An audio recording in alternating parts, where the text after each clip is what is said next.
Onassis Foundation.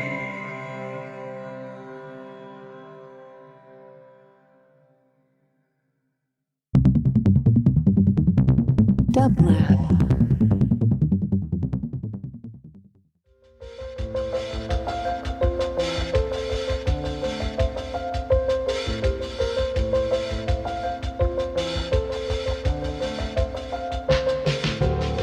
Welcome to the Quarantine Tapes, a daily podcast from Onassis LA and Dublab. Hosted by Paul Holdengräber, this series chronicles shifting paradigms in the era of social distancing.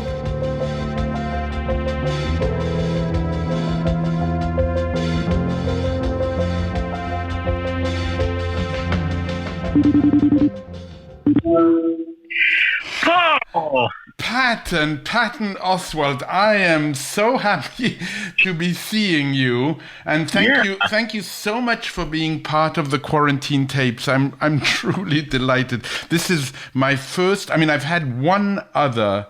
What is this? FaceTime. One of the FaceTime one? Oh, wow. I had one other FaceTime conversation for the Quarantine Tapes with someone who actually, there is something to talk about there. I spoke on FaceTime with William Gibson, and for him, and in a way I can jump in that way by saying for him it's extremely hard at this point to write science fiction. And I'm wondering if there isn't a similarity with our moment now. Isn't it hard to be funny? Yeah, I mean, it's weird. I'm going to actually put the phone down. So okay, no, but it was nice seeing you. Yes, it was good seeing you too, man. We both look very tired. Okay, I'm putting it down.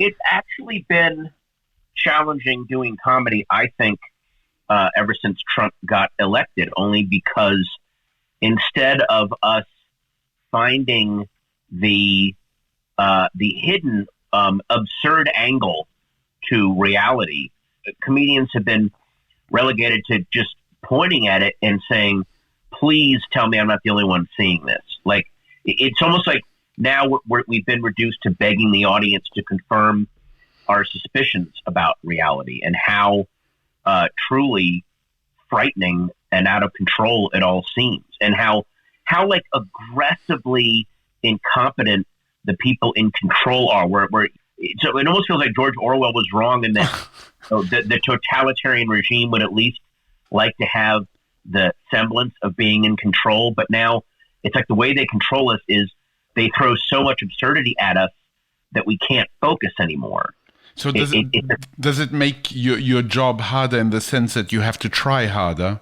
Well, not only do you have to try harder, but you think that you're pointing out something ridiculous, and a lot of times I'm worried that the audience is like, yeah, no kidding, that's already become the standard operating norm. Like, now what? Do you have anything else for us besides pointing at this insanity and going, can you believe this?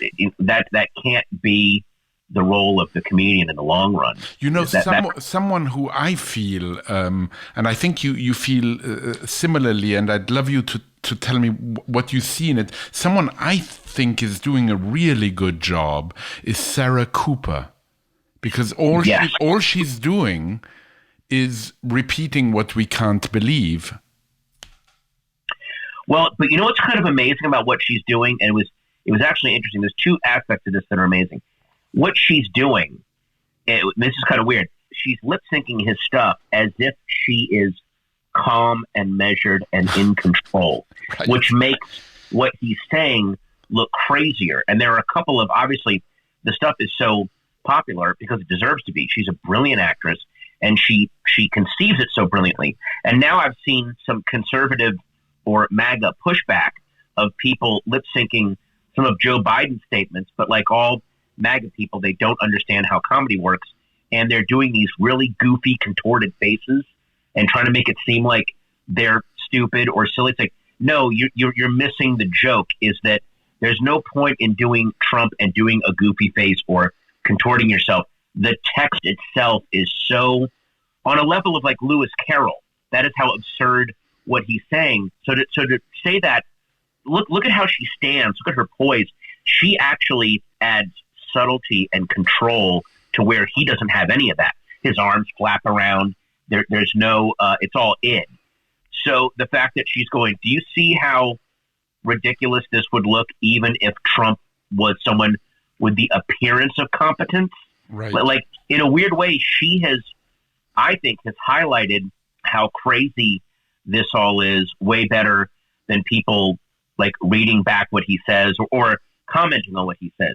She's not commenting on anything. Not a word. I mean, there isn't a, because I've played them side by side, and maybe you want to explain to our audience what Sarah Cooper is doing. Oh, yeah. Sarah Cooper is an actress and comedian who she takes real audio clips of Donald at his press conference talking about, different medications, testing, how great a job America's doing. And she lip syncs it, but doesn't wear any makeup, doesn't do like a character thing where she tries to look like Trump. She looks like herself, this young African-American woman who is doing this. And what's also brilliant is she's doing without hammering you over the head with it. She's doing a version of like the people around him who are trying to make him look good. In other words, you could almost argue that she's playing a character of someone who is pro-Trump and going, let's lip sync the stuff, but do it in a very thoughtful, serious manner. And then, of course, like everyone in Trump's circle, they don't realize that it makes him look even worse. Right. It's so genius on so many levels. I love it. Yeah, and it's amazing how even people who in the MAGA blogosphere or podcast sphere or live streaming sphere who normally make fun of and rip apart comedians who make fun of Trump, they kind of are leaving Sarah alone because it has nothing to do with her. It's just, I'm just repeating back exactly what he's saying. And she's edited. It's next level brilliant. I think so too, and it reminds me of, sometimes when I arrived in this country, I was always so amazed when people wanted to be ironic and make sure you understood. They would make quotation marks in the air, and here she is making quotation marks because she's simply quoting, and it's beautiful, and I've discovered with her only very recently, and really think she's excellent. Patton, what have you been doing for the last 3 months? Perhaps you can take me through your day today. What's up?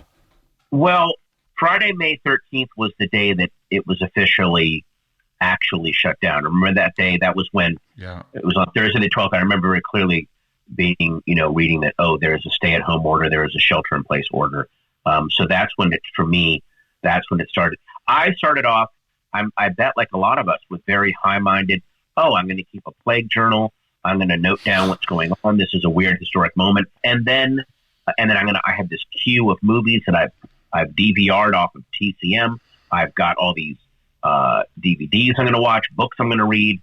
And that went on for about a week. And then the existential dread set in, and it turned into, I'm going to be eating a lot of junk food and watching comfort films and rewatching movies I've seen a million times that I know that I already like, so that I can feel good. And what's really weird? I found myself I don't know what this says about me or about our situation. There are videos on YouTube where people go into massive, like blockbuster films, The Avengers or The Fast and the Furious, and they will sneak in a cell phone and record the audience reacting to the big moments in the film, and then they'll cut it together in a little video of, it's live audiences reaction. I've been watching so many of these videos.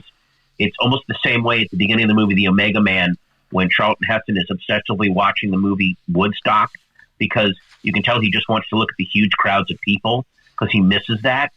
And I miss being in the dark with strangers reacting to stuff. It must be so hard. Yeah, it must be so hard. I mean, your existence is dependent on the laughter of others.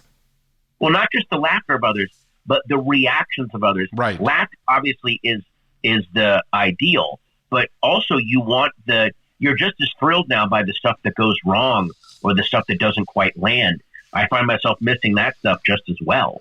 which I never thought I would miss. And there you go. You know, Patton, I heard on the radio not long ago that one of the problems of the masks is that people now are having real trouble reading facial expressions. Now, this psychologist was on the radio the other day saying, you know, it's really interesting because people, generally speaking, are rather bad at reading facial expressions in general, but they miss the fact of not being able to misread facial expressions.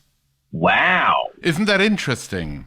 Well, wasn't there a syndrome going around a while back? A lot of moms that were getting Botox, their kids were suffering some psychological effects because when the mom would say, I love you, or, oh, sweetie, I miss you, but there was no facial cues because they had frozen their faces with Botox. And a lot of these kids were going, I can't trust. That's so interesting. My mom is saying, and I'm frightened by it. That's so interesting.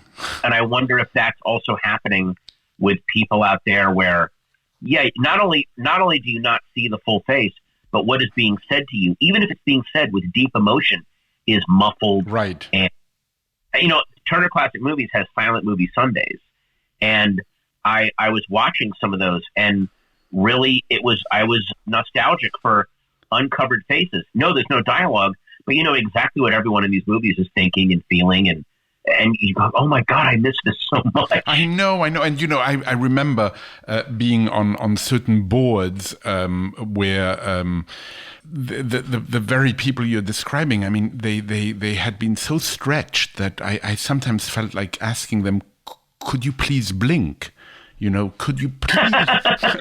I mean, please help me. Now, what is so interesting in when I ask you what you're doing during a day and whether your days are monotonous, I'm gathering that one of the ways in which you find whether comfort or a way of passing the time is to watch a lot of movies, good and bad, and all kinds of movies. And I remember when we once spoke before, I had looked at the Silver Screen Fiend, and and I remember showing you actually a page of your schedule on a certain day where you went to see, I think, 6 movies or something, and you spoke about being addicted to film, and right. And so now tell me what have you been watching that is both good and despicable? Well, here's what's strange, though. I've been watching. What I'm realizing is, even when I was in the throes of my movie addiction, it was about going into these theaters, but then coming back out into the world and working a job and being with people. When you have nothing but time for your hobbies then lose their meaning and lose the joy to them, because the hobby was there as a supplement to life. You know, a couple of glasses of wine with dinner is fantastic, but if you just drink a bottle of wine at dinner, after a while, the wine doesn't taste that good. No. You feel sick. There's no pleasure in it, and I'm kind of experiencing that a little bit with films. I'm experiencing, like, I have nothing but time to watch movies. So now the idea of carving out time to lose myself in a film, the thrill part of it is gone a little bit. When I turn the TV off, I won't have to be anywhere. I don't have to go, and, you know, I don't feel like, I wish I could watch another movie. I got to go do this other thing. You know, well, I don't have to anymore. And there's no conflict. There's no conflict. No, there's no conflict. Right. And I think that as a species, on a lot of levels, we do crave some conflict, because overcoming conflict is what helped us evolve and what led us to, you know, assured us when we were cavemen that we were doing okay and we were surviving. And you take away that conflict, and I think we all start to go a little crazy, because you don't know if you're alive anymore. You know, I read a wonderful comment you made about Jerry Stiller. You wrote that he was on a Yoda level of comedic skill. And I'm wondering what, I mean, I had occasion to meet him once at the New York Public Library. I did a tribute to George Carlin, where Ben Stiller came, Whoopi Goldberg came, Louis C.K. came, Kevin Smith came. I remember George Carlin's daughter saying that the greatest moment in George Carlin's life was when he watched the Supreme Court having to repeat the 7 words you cannot say on television. I mean, he felt vindicated for his life. So I'm wondering the Yoda level of comedic skill for Jerry Stiller. What do you mean by that? And I imagine it's something you strive for. Yeah, and what I strive for is to get beyond having to think about what you're doing anymore. I mean, obviously you still work hard, and I want to work hard at what I'm doing, but I want to work so hard and get to a level where there are things that I'm doing comedically that I'm not planning on doing, but I so trust in my skill simply because I've done it for so long that is where the real genius moments come out of. It was like, I remember Martin Scorsese talking about the old-time studio directors like a Michael Curtiz.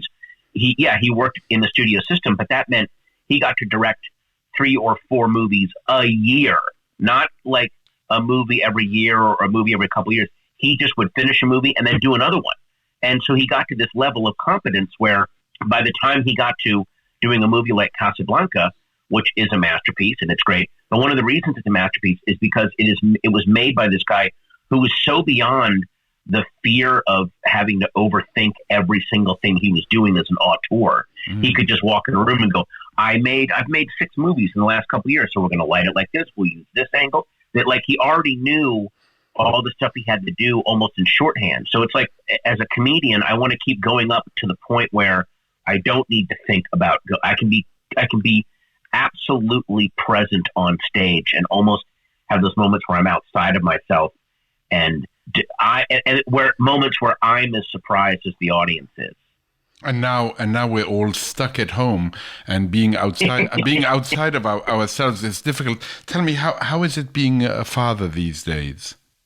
Being a dad is, it's interesting. I have to, you do have a lot more time with your kid, but it's also kind of heartbreaking only because I don't want to think about my 11-year-old daughter looking back on these months and what it may look like as it might be years now that she loses this crucial time when she should be 11 and bopping around with her friends and having fun, Right. That is what worries me. What is the psychological effect going to be on these kids?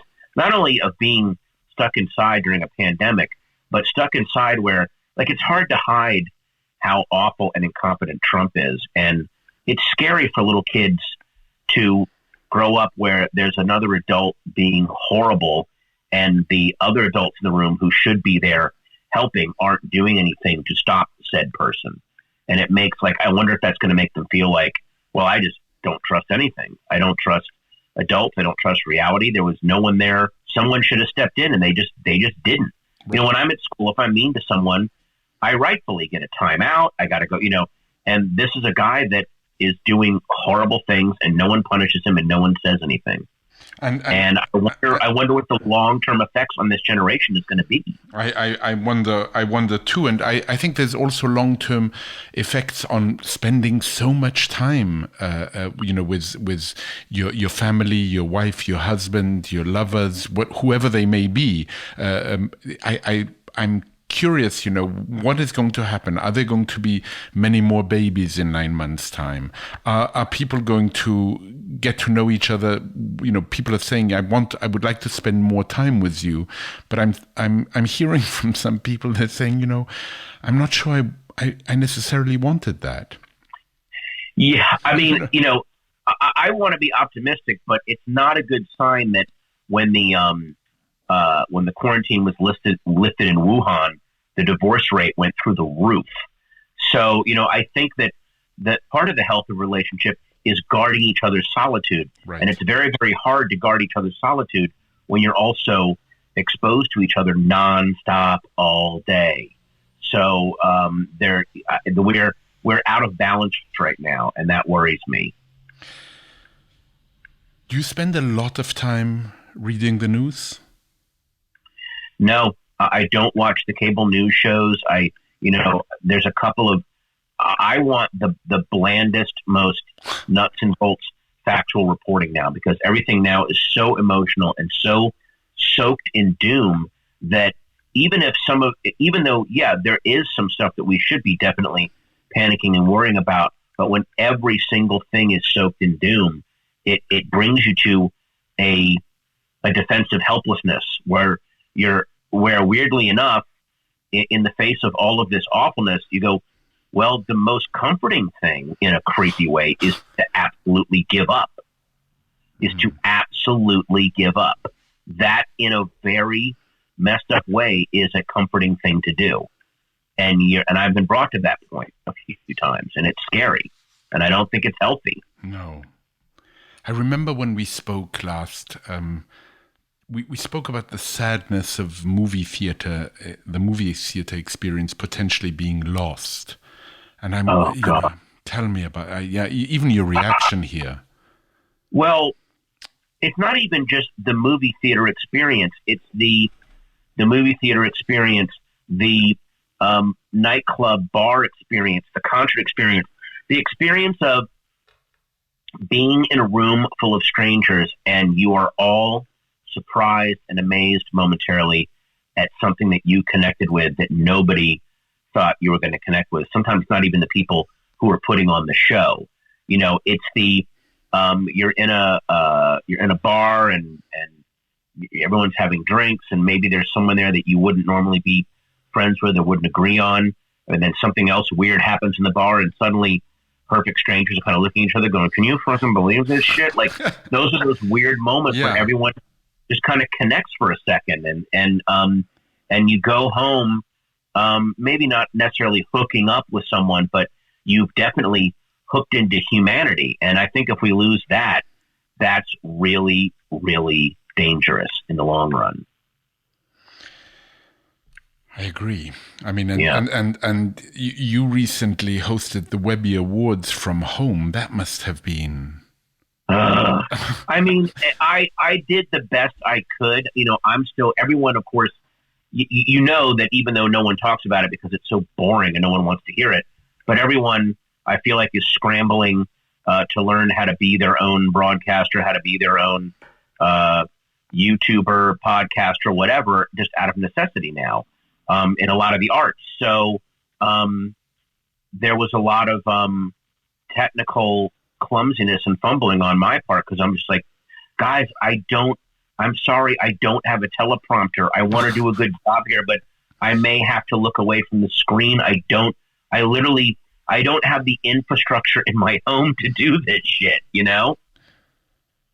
It's I mean, and one doesn't have an audience. One doesn't have the warmth of the audience. You were saying something in passing which made me think that all the stand-up comics and people in the arts, generally speaking, the only thing that will make them survive, if they're able, is to be utterly nimble, to reinvent themselves.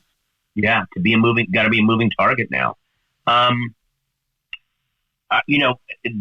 good, and again, there's going to be people that use this the new delivery system and this new paradigm well. Sarah Cooper, I think, is an amazing example of that, of someone who has taken the form of TikTok and brought it to a genuinely artistic and brilliant level. And there's other people, that we're going to see. It's going to be the same transition from, like, the transition that went from silent films to sound films, from vaudeville to television, from it's just going to be from 1970s stadium rock to 1980s music video. There were people who were massive celebrities who then, once music videos became king, they didn't look good on camera, or they didn't they didn't care about making short films. And there were other people, Madonna's music was certainly fine, but she took this new medium and just skyrocketed herself where other people couldn't. So it's going to just depend on who is willing. It's just constantly, you adapt or die. Right. And that's what people get wrong about evolution. It's not the survival of the fittest or the strongest. it's survival of the ones who are willing to adapt the most. That's right. Those are the ones who survive in the long run. You've said about your stand-up comedy that I'm always trying to tie whatever I'm doing with something larger or cosmic. Yeah. And larger or cosmic, I think the quotation I read back to you of yours, it couldn't be more opportune for our moment now. It's certainly there's something quite large and something quite cosmic. So what do you think about your statement in light of what we're living through now? Well, I mean, it definitely has to do with the mundane things that you're doing every day that you think are so, people sewing masks, people delivering food are literally now life or death for your fellow human beings. So hopefully, maybe people will look at this and go, the little so seemingly drudgy tasks that we do every day aren't drudgery at all, that they are crucial and that they are there to keep people alive. And, hopefully that'll be something that people look at and reconsider. And also we'll look at other people where the guy collecting the garbage and the woman who is a hospice caregiver are keeping the world from fucking crumbling, basically. Right. That there is no such, I really wish they would get rid of these terms, essential and non-essential workers, because I wish they got rid of so many terms that we're just sort of we're beginning to speak the very language that has been given to us that is so wrong-headed. Oh man, yeah. And although again, I think that and I'm trying to be positive, the term essential and non-essential workers, I think just to the public consciousness, without people like us saying that we think it's ridiculous, I think people saw very quickly how ridiculous that is. Right. But someone who greets you at a Walmart and tells you where to go get hardware, supplies, or food is an essential person that is needed, that is desperately needed. And every job has dignity and respect and needs to be treated that way. I think of your daughter and that time you were saying that you're afraid she might have lost and the trauma it might cause. But at the same time, Patton, and I know that certain horrible situations then become stories. Yeah, that's true. But also, but in the far balance of things, though, I think people would rather have a pleasant life than to have one cool story. Like when people were telling me, like, man, you're going to miss George Bush when he isn't president. I'm like, I will give back the 10 minutes of material that I got if we weren't torturing people, and if our money wasn't on fire. That wasn't worth my stupid comedy. Like, I think so. I'm never going to comfort someone by going, think of the stories you'll be able to tell your grandchildren. Of course not. I don't think anyone lived through the Depression was going, the stories on that. Of course not. Of course. Yeah. What? Tell me, what makes you laugh these days? My friends. I call up my friends. I'm very fortunate. All my friends are comedians. So I get to, when I do Zoom calls or text people, they're all comedians and they're all being goofballs. It's so I'm very, very lucky in that. And then also, people like Sarah Cooper, people like Vic Berger and Randy Rainbow that, are it's very, very comforting in the depths of despair to have someone just going, but this is still absurd. Like, can we at least, when I was going through the depths of my grief and, when my wife passed away, one of the things that got me through it was the Eric Andre show on Adult Swim, the most brainless, like defiantly brainless, nonsensical, genius program I've ever seen. And I was like, and I need this so bad. I need absolute, just silliness. No rhyme or reason. I need it, because that means that we're living life again. Life should be, the best parts of life are when, we got together, we had no plans, we're all just goofing around, a bunch of fun stuff happened, there was no agenda to it, we're all out there acting like idiots. Like, those are all the times you'll remember from your friends. It's just the times when you were all comfortable enough to be completely idiotic with each other. Patton, The only part I regret about our conversation is how quickly time goes by. And gosh, I love talking to you, and I send you for now a virtual hug, and I can't wait to give you a real one when we can do such things. But Paul, I'm serious. When this thing is lifted, we are going to go get coffee or something and just yammer about everything. Please, all right? please. It's a date. It's a date. It's a deal. Yeah. Thank you so much for being part of this, and take good care. Stay safe. I'll try. You too, man. Okay. Thank you so much. Be well. Okay. Bye bye. To support this show and Dublab's progressive programming, go to dublab.com/support.